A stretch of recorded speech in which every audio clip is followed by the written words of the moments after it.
My dad's grave has washed away, and one of my grandma's grave already washed away, and now we lose that part of tradition. This is very strange in my life right now because before I used to come with my family, my kids, and show them my dad's grave, their grandpa's graves. But now it's not easy because the water has washed everything away. This is Francis Small, a young man from the small village of Bure on the outskirts of Freetown, the capital of Sierra Leone. He's telling me about the destruction taking place on the beach, all thanks to sand mining. We used to jog along this coast, to Jono Bay and back. But now it has been destroyed because there are lots of iron rods, dead body bones, stones, fences. Francis grew up here in Bure, an ecotourism spot that once brimmed with life. Not anymore. This is totally destruction that is taking place right now. And we've been explaining, writing on newspapers. We're saying our stress out, because this is really stressful. Where you used to go before and you cannot go there again. Where can you show your kids history about your grandpa, your father. Hi, I am Abdul Samba Brima, a freelance journalist based in Freetown. I've closely followed and documented accounts of the controversial business of sand mining. Buried Underwater is one of a series of podcasts on this issue, but this particular episode is sponsored by the Poliza Center.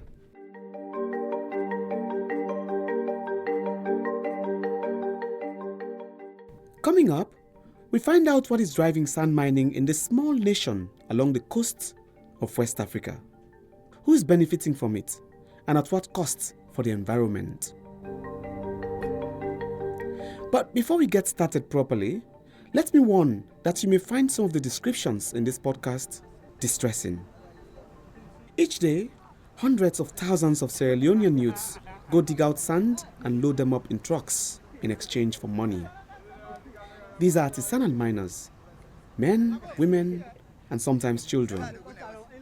They spend hours and hours doing back-breaking work, sometimes at great personal risks. We were here at the beach when one of our colleagues fell from a truck into the holes we have dug. He managed to stand, but he fell and died. He died. In Sierra Leone, sand mining is a murky business. Most of it happens illegally, with vested interests believed to be hampering efforts to address the problem. There are scant regulations for protecting the environment, workers' safety, and the livelihoods of affected communities. And fewer entities monitor or document the trade for its environmental impact. But I'm very curious, what is this sand mining business? And why are so many people desperate about it in Sierra Leone and in other parts of the world? Sand is a fundamental feature of modern society. Like without sand, there would be no concrete, no asphalt, no glass, no electronics. Sands and different derivatives from sands are used in plastics, they're used in cosmetics, in construction, they're used for fracking, they're used for land reclamation, for coastal defenses. It's absolutely everywhere. Because of its importance for infrastructure, it means that as we keep urbanizing and as population grow and demand for industrialization grows as well, sand demand has boomed. And right now, aggregates, which is a term to mean like sand and gravels, they're now the second most used natural resource in the world, second only to water. The UNEP, the United Nations Environmental Program, has estimated that roughly 40 to 50 billion tons per year of sand are actually extracted. And that's, of course, far quicker than the rate at which those resources can naturally replenish. If you only look at sand, as some kind of an aggregate resource for construction, you will be missing some of the important dimensions of equity, or how it even is very much the foundation of modern society, simply as that. So if you take only a narrow lens on that, you will miss the diversity of ways in which sand underpin local livelihoods, as well as the benefits that it provides as a natural buffer, for instance, or as a foundation for marine ecosystem. That was Jean-Baptiste Joffrey, a researcher at the Stockholm Resilience Center, Stockholm University in Sweden. He recently co-authored a new report on ocean sand, putting sand on the ocean sustainability agenda.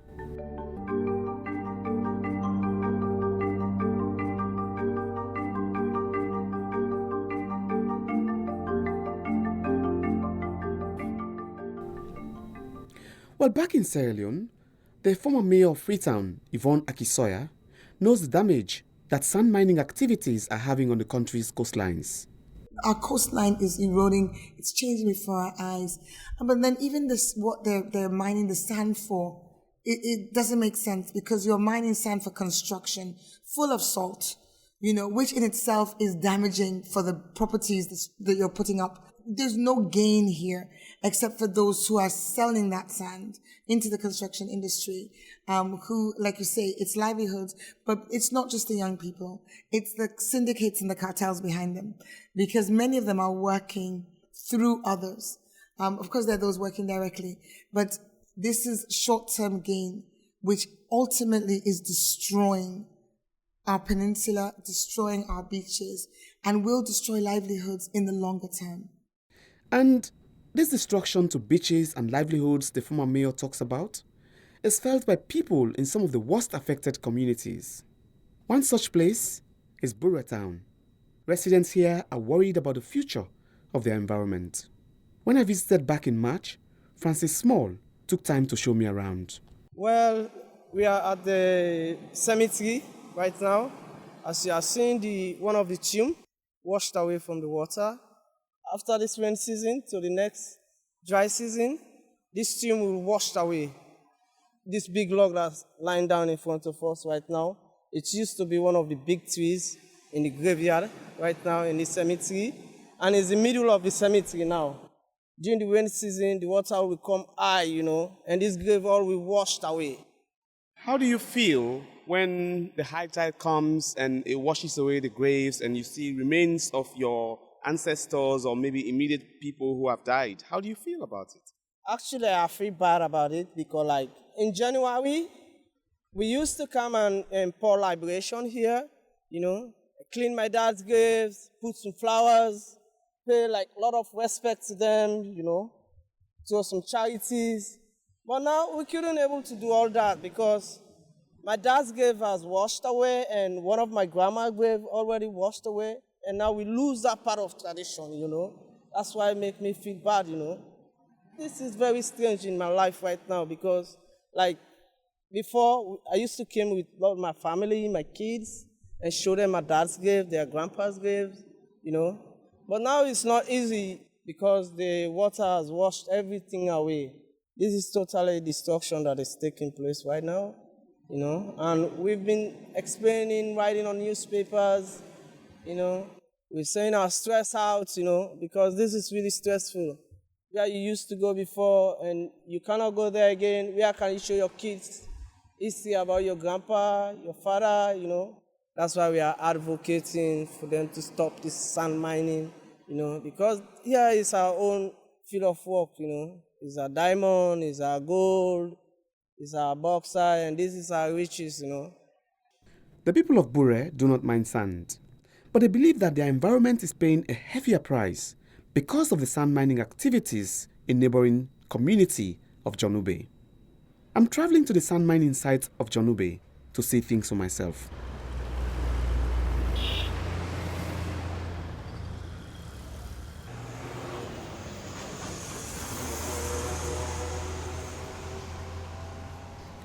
I am standing here on the banks of the sea at the Jonube sand mining site.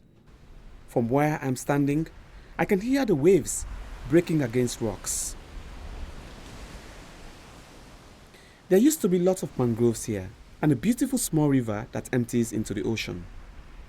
The river was a breeding ground for fish and many other aquatic animals.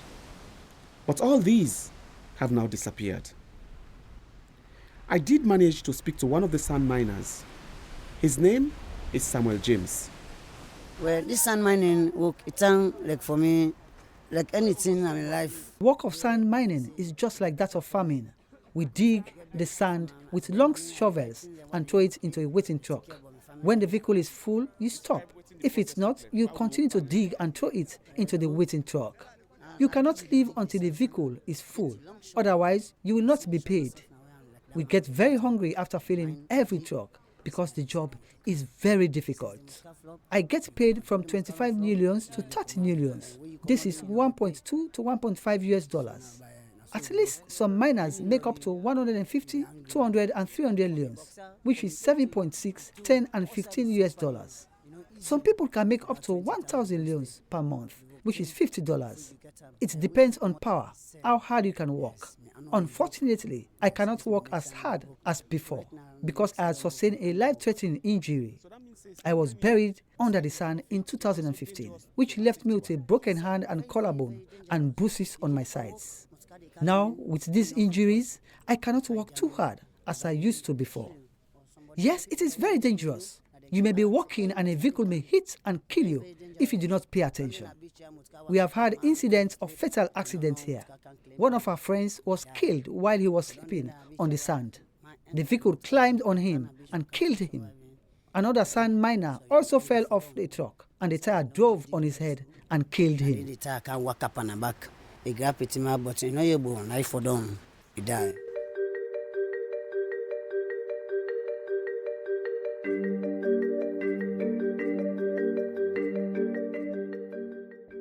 When James and his colleagues mine sand, it is often the environment that pays the price. Their activities lead to erosion, which causes destruction to coastal communities. Sand mining results in critical habitat destruction, loss of biodiversity. And I could go on with a long list of impacts, whether it's, from sediment suspension or offshore, it's going to change the bathymetry and the topography of the seabed. It's going to lead to coastal erosion. It's going to disrupt the entire food webs, leading to a decline in ecosystem functions and services, ultimately eroding the resilience of your ecosystem. And you will observe those impacts to some extent wherever you mine sand, because ultimately it is a mining operation, and mining is a very impactful type of extraction. That was Jean-Baptiste Geoffrey again from Stockholm University. From Kenya to Ghana and from Gambia to Sierra Leone, the challenges posed by sand mining are very similar, as pointed out by Geoffrey. Fatou Zheng is the founder of Clean Earth Gambia, a youth-led organization advocating on climate-related issues, and also a youth climate advisor to the UN Secretary General. She told me more about the impact of sand mining on communities in the Gambia when I visited back in May. In the Gambia, sand mining continues to be a major challenge, and even though there has been a lot of conversations and discussions by activists ensuring that sand mining activities have stopped, we still continue to have them in operation. Even during the previous government, there were some sanding activities that were happening, even that were owned by the government itself. So we were hoping that at least with the activism and the conversations that we're having, these are activities that will be reduced, because at the end of the day, it continues to really affect the communities where sand mining activities are happening. And Gambia is a country that actually depends on agriculture. And if we continue to see sand mining, actually, especially the chemicals that are removed from the sand mining activities encroaching on the farmlands of women farmers, among other farming population, then it means our means of sustenance, our means of livelihood will definitely be impacted, which means also our poverty level will continue to increase because of the activities and the impacts of sand mining. In places like Sierra Leone, one main reason why it happens, obviously, is poverty. A lot of the young people don't have employment, and therefore they see sand mining as their own means of sustenance or livelihood. The sector itself is very poorly regulated or not regulated at all. There are a lot of claimants wanting to have control over the sand mining process, and this creates complications in terms of who takes authority in terms of regulating the space. So the policies that we have in place are really not stringent, and the local authorities or the local regulatory authorities are not really strengthened in terms of their technical capacities, among others. So this makes it really difficult for stronger regulations. And even some of the mining activities, some of the companies actually have sort of like a relationship with the government. So again, there is a conflict of interest there. But I'll say the main problem why this continues to happen is because the regulations and the laws that we have in place are not really strong to make sure that when these companies actually infringe on the rights of the people that are residing in and there will be at least some remedies, or there will be some actions that will be taken by the government. But at the end of the day, the policies are there without really actions that are in place. So it's poverty, economic hardships, and unemployment problems that are forcing young people into this sand mining business, as many of them look for alternative means of livelihood. Edward Bendu works as Chief Director at the Sierra Leone's Ministry of Environment. So sand mining is really it's a livelihood issue, and so definitely that is one area where we have to really come up with a management institutional arrangement that will help us to salvage those coastal communities that are now under threat. In the coming months, we are going to have a $5 million Jeff UNDP funded project for the sustainable and integrated landscape management of the Western Area Peninsula. So livelihood issues are definitely part of that project. And so livelihoods will be provided for these people.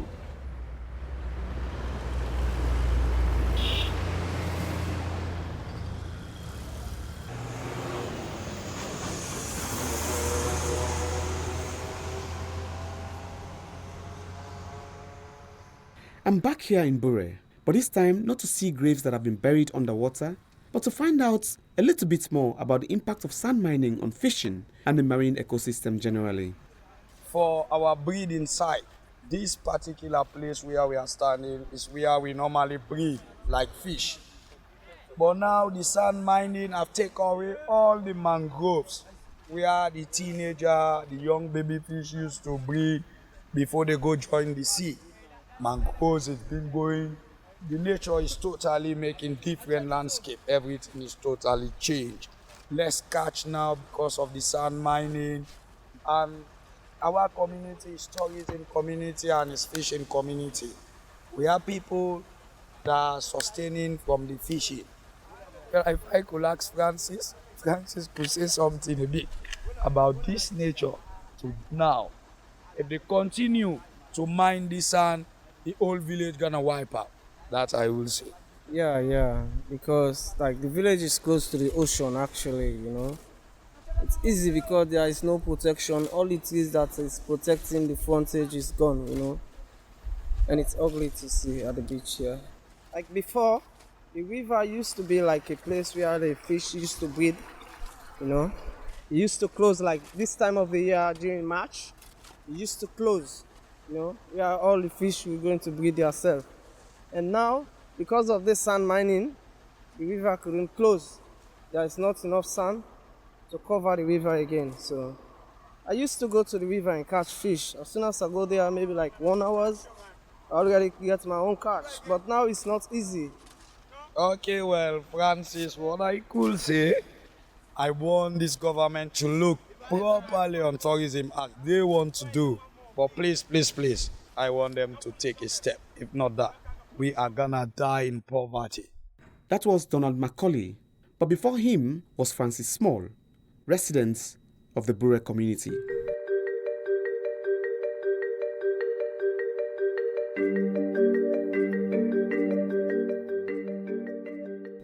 Good implementation of policies are important to managing the sand mining sector, according to Geoffrey at Stockholm University.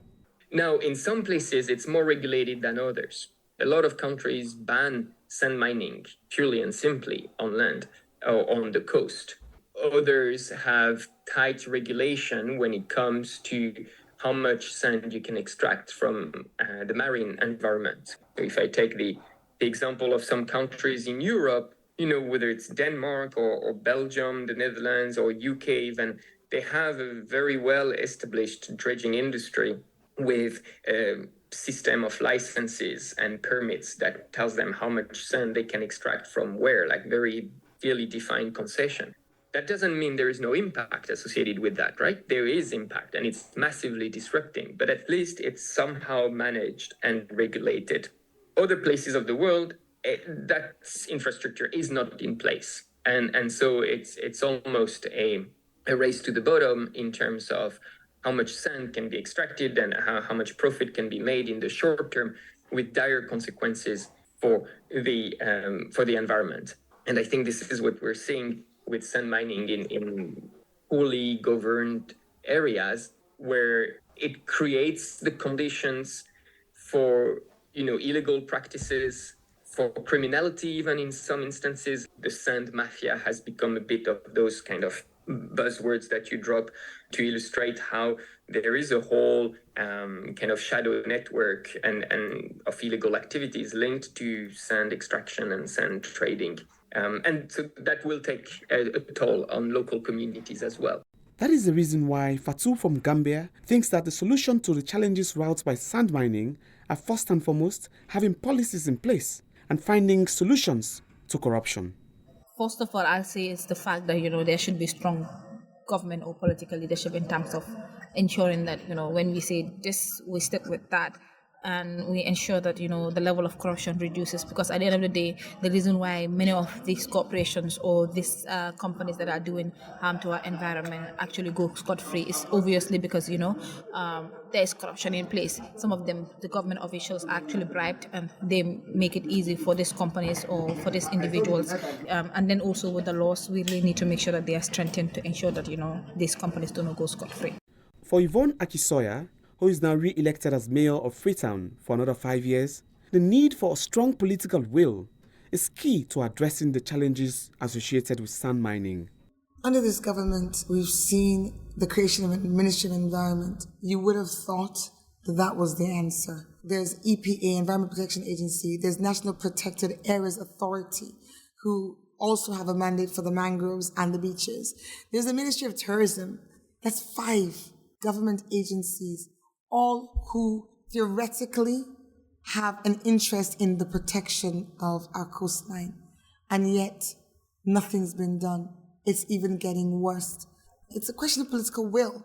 It's not a question of agencies. It's not a question of, having more people with job descriptions to take care of this. It's a question of actually having leadership that cares and doesn't mortgage the future of our nation and our people for cash today.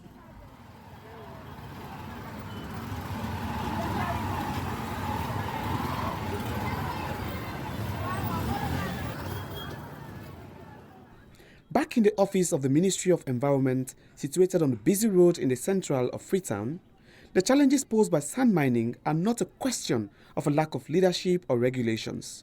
They are a question of trade-off and local people taking more responsibility, says Edward Bendu, the ministry's chief director. What would you trade off? You trade off your life or you trade off your livelihood? Those communities, people in those communities, the headmen, the councillors, the MPs, they have to think twice to educate their people that you cannot trade off your life for livelihood. So it's a question of equity, yes, I agree, but environmental issues, you trade off. If you don't save the environment, definitely your life will not be protected. Sand mining was being handled by the country planning department, and they are responsible not only for revenue but also for management. But with the 2004 Local Government Act, we devolved the functions of sand mining to the Western Area Rural District Council. That mandate is no longer with the ministry. But as a ministry, we have policy oversight. So we want to take this up, but maybe we are looking for a consultant and we are looking for resources to see how, because it will cost close to about $50,000 for us to really develop a sand mining policy. The concept is ready, the budget is ready, but maybe going down after elections, we'll be able to get a consultant who will help us with a sand mining policy. And we will work with all the councils in the country, particularly in those coastal districts where we have sand mining going on.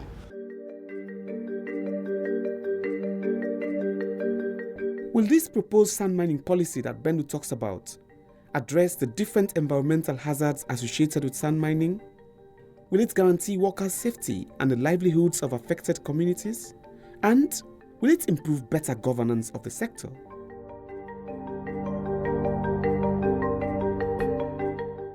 I'm afraid that's all what we have time for in this edition. Buried Underwater has been a podcast on the impact of sand mining in Sierra Leone, and it was funded by the Poliza Center.